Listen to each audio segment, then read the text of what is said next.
कार्तिक जी, एगो जीव के हत्या होइल बार और हाथ से। कैसे कार्तिक जी? वैष्णवी, हमें जानबूझ के ना कहनी। हाँ अच्छा अच्छा, ठीक बा। अब जॉन हो गई, ओई पर दुखी ओकला के कोनो मतलब नहीं के बनत। कार्तिक बाबू, इस सर्प दोष के निवारण हमके पता बा।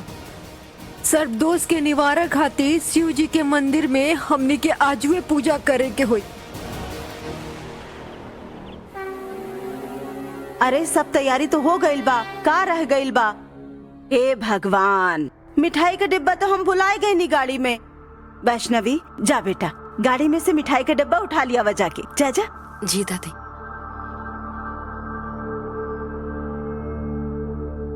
दादी, डब्बा कुछ ज्यादा हुई तो हम जाते वैष्णवी के साथ हेल्प करें। अरे वाह, जा जा बबुआ जा। देखनी कितना मान करे ने एक दूसरे के दुन्नों के दुन्नों।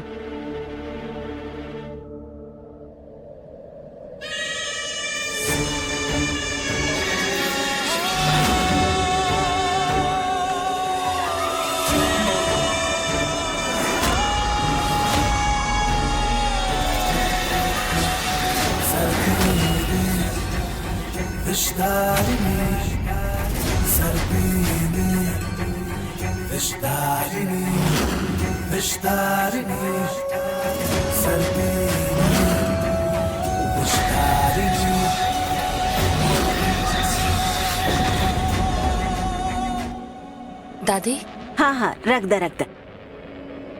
अरे फुल डब्बा तो तू ही उठा लिया लू, और कार्तिक कहाँ रह गए? कार्तिक जी, अरे वो तो तोहार पीछे ही गइल रहला। हमरा तो ना दिखाई दिलन हा। दादी, हम उनका के बाहर देख क्या बता नहीं। ऐसे कैसे ना दिख? कार्तिक जी, कार्तिक जी, कार्तिक जी कहाँ बानी रहुआ? कार्तिक जी,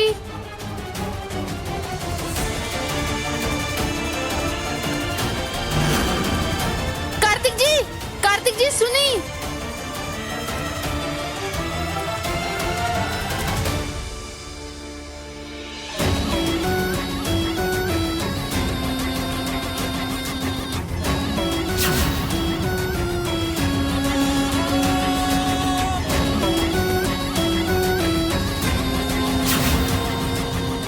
ये कहाँ चल गई?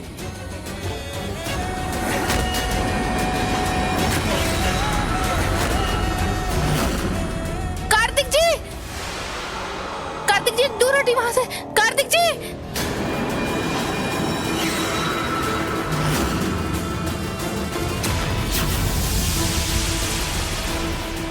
कार्तिक जी, कार्तिक जी, कार्तिक जी रवा कहाँ बानी? कार्तिक जी, रवा हमारा आवाज सुन पावता नहीं ना? कार्तिक जी, कार्तिक जी, कार्तिक जी, कार्तिक जी रवा कहाँ बानी? कार्तिक जी, कार्तिक जी। वैष्णवी कहाँ गए? वैष्णवी कहाँ चल गई? अरे का भाई लम्मा, काहे चिल्लाता रू? अरे वैष्णवी और कार्तिक पता नहीं कहाँ चल गई ना, दिखाई ना देत बाना हमके। एंजे कहीं हुई? हाँ वैष्णवी, वैष्णवी, तू वैष्णवी से अब कबो न मिल सकेला। रउआ हमके यहाँ सजा देवे खातिर लियाल बानी। काहे से कि हमरे हाथे एगो नाग का हत्या हो गए खातिर ना। हमार महाराज रहले हूँ, यही से तहके अब हमार पति बनल स्वीकार करे के पड़ी।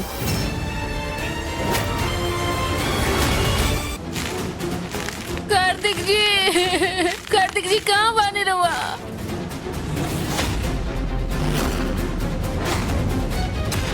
कार्तिक अरे जी, अरे का करता रू? अरे ऐसे मिट्टी में काहे लोटा रू वैष्णवी? तोहरे भुलाइल बुद्धि के खोजतिया। वैष्णवी ई का करत तारू बिटिया? दादी, दादी, ओ कार्तिक जी, का भइल कार्तिक के? हाँ अभी तक तो यही रहना ना। पता ना अचानक से काम गायब हो गए। ऐसा लागल कि जैसे कोनो मायावी दरवाजा खुलल और दूगो सांप उनका खींच के दरवाजा के अंदर लेके चल गए।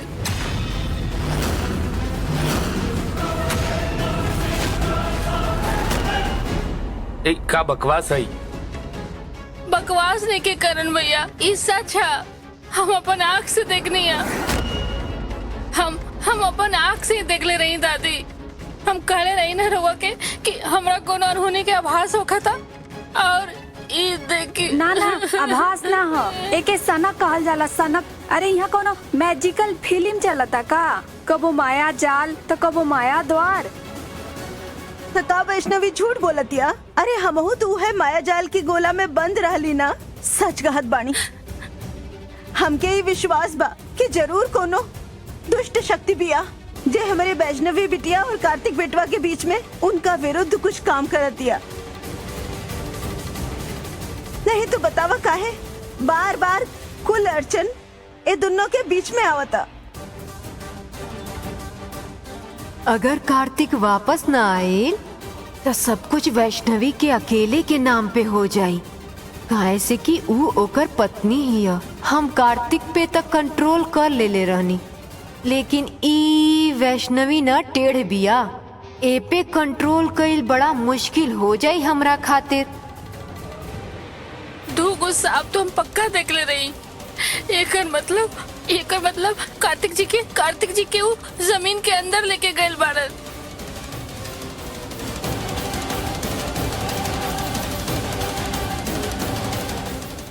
वैष्णवी, तू वैष्णवी से अब कबो ना मिल सकेला। रघुआ हमके यहाँ सजा देवे खातिर लियाल बानी, काहे से कि हमरे हाथे एगो नाग का हत्या हो गए खातिर ना। हमार महाराज रहलनु, यही से अब तोहके हमार पति बनल स्वीकार करे के पड़ी।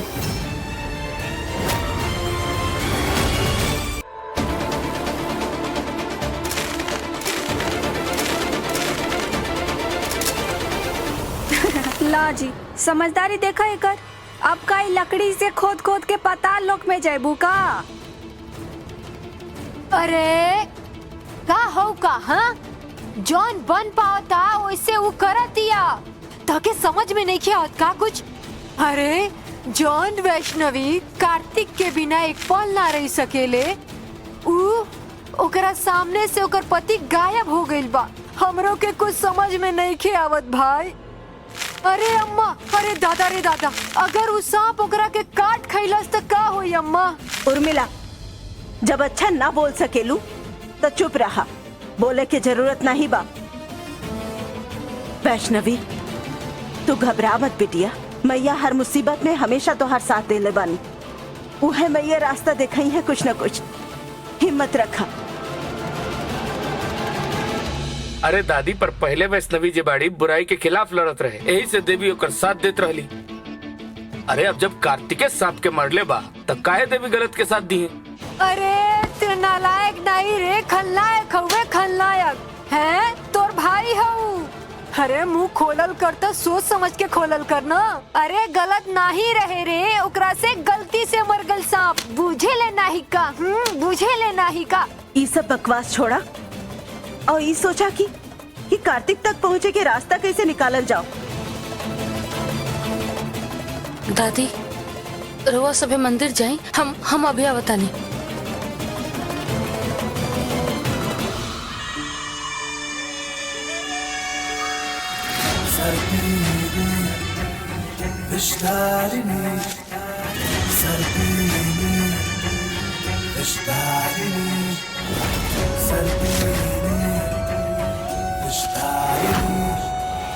सप्तपदी माने 7 फेरा, 7वां वचन। हमरे जीवन में तोहरे अलावा कौनो भी पराई स्त्री का कौनो भी स्थान ना होई।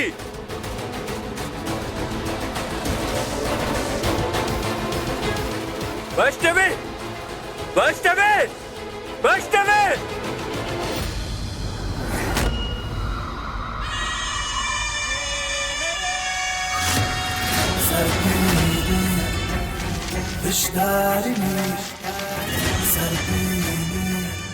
छोड़ो हमके।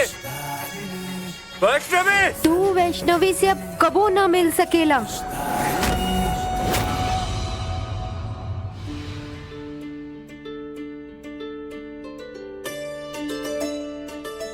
कहा होइल शैशव, आज तू वैष्णवी खातिर चिंतित नहीं खा? कदापि न मैया, रउए ते कहले बानी ना कि एगो पतिव्रता स्त्री के प्रेम में बहुत शक्ति होला।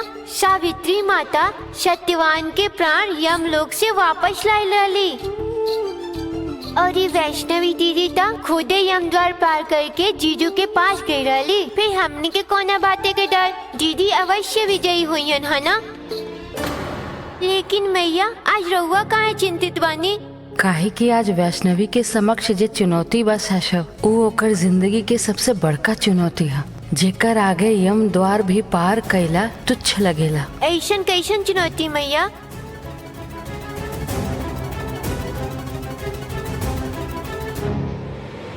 पंडित जी, ई उहे साबा जे गलती से कार्तिक जी के हाथ से मर गए रहे।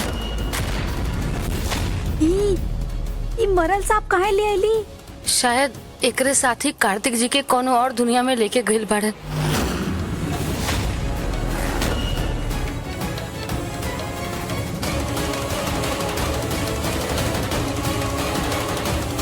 असंभव। ऐसन तभी हो सकेला जब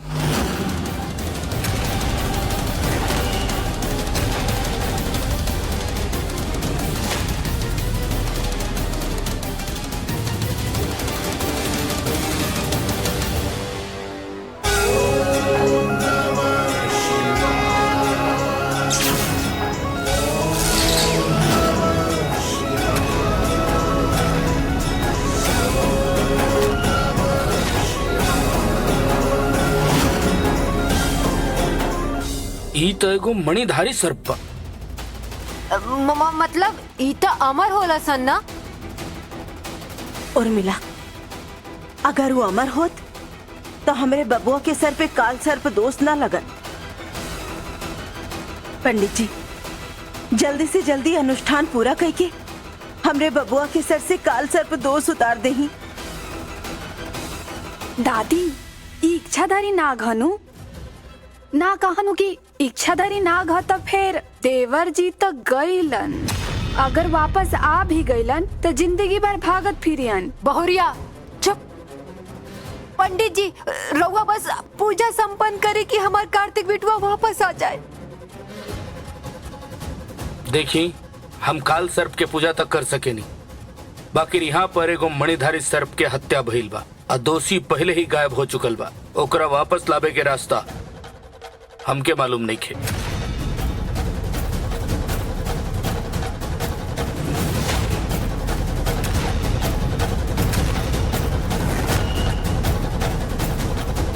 वो रास्ता के बता सकेला? ई हम जाना तानी। इतना समय नहीं बा कि हम समय बर्बाद करी। चला हमरे साथ। हाँ। कार्तिक जी कहाँ बनी रहुआ? सारा प्रयत्न व्यर्थ बा।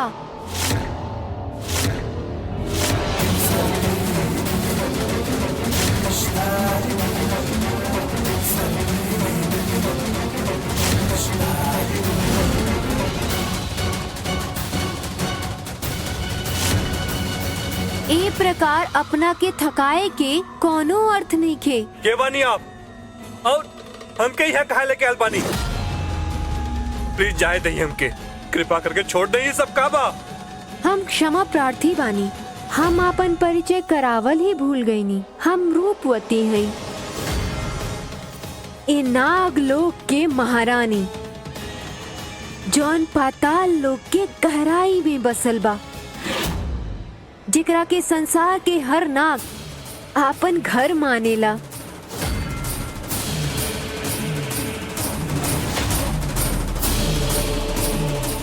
भयभीत मत होखा। यहाँ जो नाग रहेलन वो साधारण रूप में सौम्य ही रहेलन। कई बार तो दिखाइए ना देवेलन, किंतु अगर तू ओकनी के क्रोधित कैला तो आपन प्राण बचा के यहाँ से भागिए ना पैबा। तो हर पग समझ बूझ के उठाइया। उकनी के विष में संसार के नष्ट करे के शक्ति बा।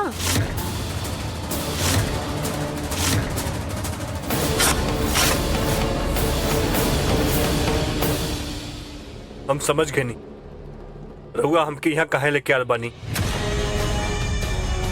रउआ हमके यहाँ सजा देवे खातिर ले आल बानी। कैसे कि हमरे हाथे एगो नाग का हत्या हो गए रहे खातिर ना। कोनो मामूली नाग ना रहलनु, मणिधारी रहलन, नाग लोक के राजा रहलन, हमार महाराज रहलनु।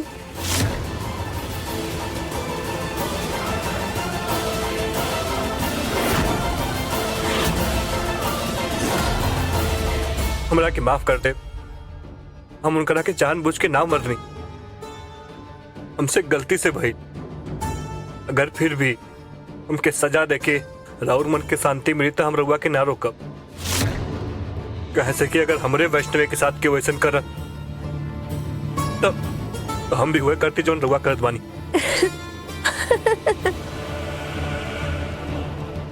ताके सजा देवे, ताके मारे ही तो पृथ्वी लोग आए रहनी कार्तिक।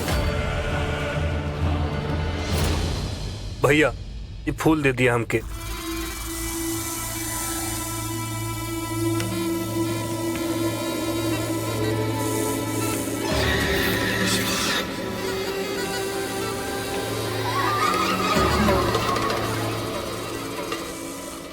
इला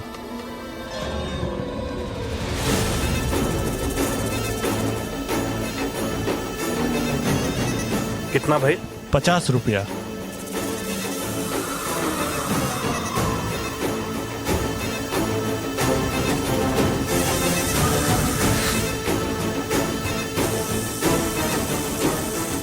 लेकिन जब हम घाट पे ताके सबके साथे दिखनी, तब बस देखत ही रह गई नी।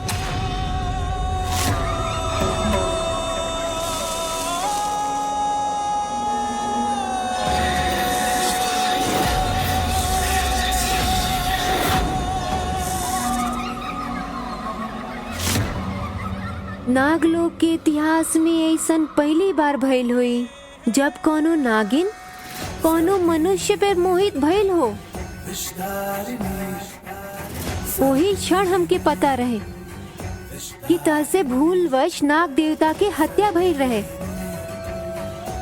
यही से हम निश्चय कईनी कि हम तह के दंड नहीं दें।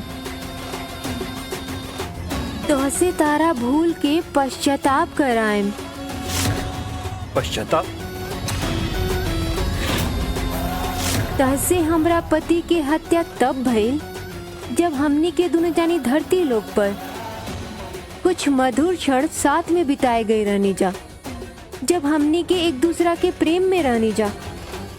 यही से अब तोहरा के उनकरा कमी के पूरा करे के होई,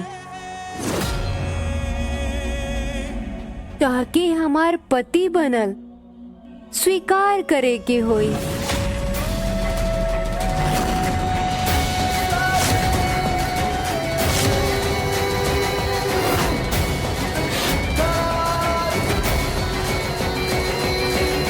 हम नागलोक के रानी हैं, लेकिन नागलोक के रक्षा और के पालन खातिर राजा के होकर आवश्यक बा। यही से तू हमसे गंधर्व विवाह करके हमके अपना पत्नी के रूप में स्वीकार करला और ए नागलोक के सत्ता संभाल ला। माफ करब रूपवती जी, हम ही ना कर सकीला। हम पहले से ही शादीशुदा हैं और हम वहाँ अपने पत्नी का जान बचावे के खातिर जमीन खोदत रहनी। गलती से राउर पति की हत्या हो गई हमरे हाथ। ज्ञात बा हमके, लेकिन तू समझ जा कि जौन घटना हो चुकल बा ओके बदलल ना जा सकेला, लेकिन वर्तमान के निर्णय हमनी के कर सकल जाला, ताकि हमके अपना पत्नी के रूप में वर्ण करे के हुई। तनी विचार करके ता देखा, हमरा से विवाह करके तू एगो तुच्छ मनुष्य से नागलोक के राजा बन जाइबा। ए लोक के सारा वैभव तोहरा चरण में होई। यहाँ के सबसे सुंदर स्त्री हम हैं। तोहार पत्नी वैष्णवी हमरा समक्ष एगो कड़ भी नहीं खे। केहू मूर्खे होई कि हाथ आइल ऐसन अवसर के जाए दी। देखा अपना आसपास, इस स्वर्ग समान स्थान के छोड़ के तू पृथ्वी पर जाए चाहता रहा। जी बिल्कुल सही सुनी रहुआ। ये फिर भी नागलोक बा। हम अपने वैष्णवी खातिर खुशी खुशी नरक लोक में जाए खातिर तैयार बानी। हो सकेला ई संभव होखे, लेकिन 2 दिन यहाँ रहकर तो देखा।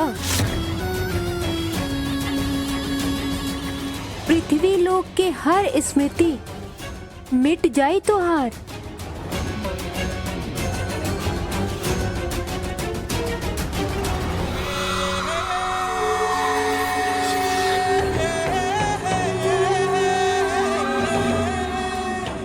मरने के बाद भी हम अपने वैष्णवी के ना भूल सकीला। कृपा करके हमके जाए दें प्लीज।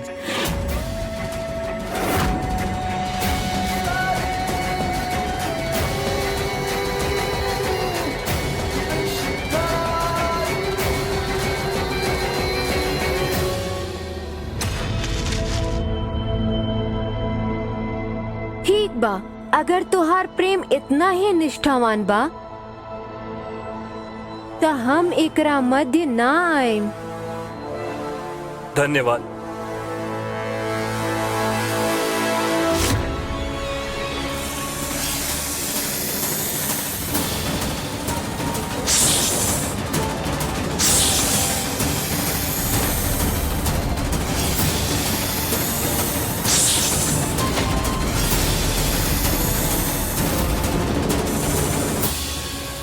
तहरा भूल खातिर हम ताके क्षमा कैले बानी कार्तिक, लेकिन ए लोग के राजा के हत्या खातिर क्षमा के अपेक्षा कैसे कर सकेला। कोनो और ही रास्ता चुना।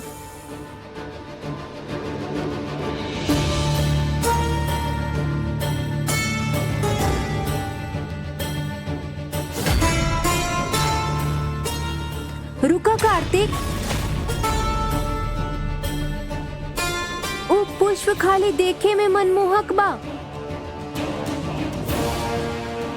लेकिन ओकर सुगंध मनुष्य खातिर विषैला बाटे।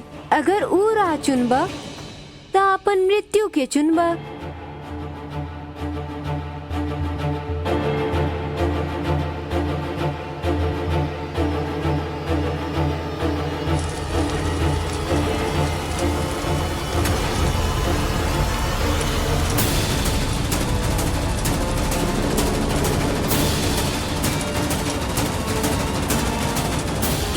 नहीं, ई दलदल है कार्तिक। ई ताके वैष्णवी के पास नहीं, यमलोक पहुंचाई। कुल रास्ता पर तक खतरा बा, तो कैसे पहुंची हम अपने वैष्णवी तक?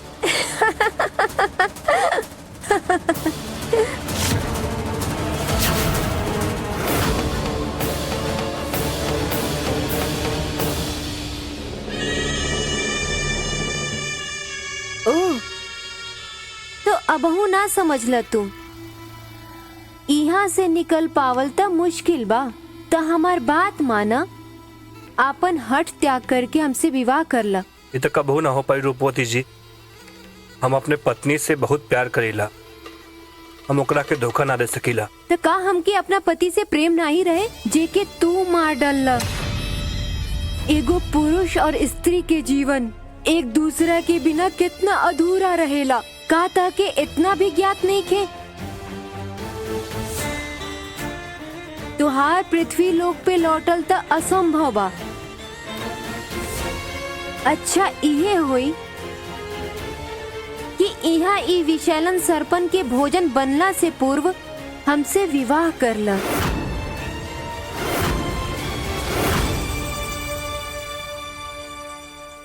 मैया, हम कहूँ से भी कष्ट सह के कार्तिक जी के रक्षा करब। ना हम डरब ना डिगब, जरूरत पड़ल था कार्तिक जी के बचावे खातिर हम अपन जान भी दे देहब, बाकी उनका कुछ ना होए देहब। बस उनका तक पहुँचे के रास्ता दिखाई मैया, हमरा के रास्ता दिखाई।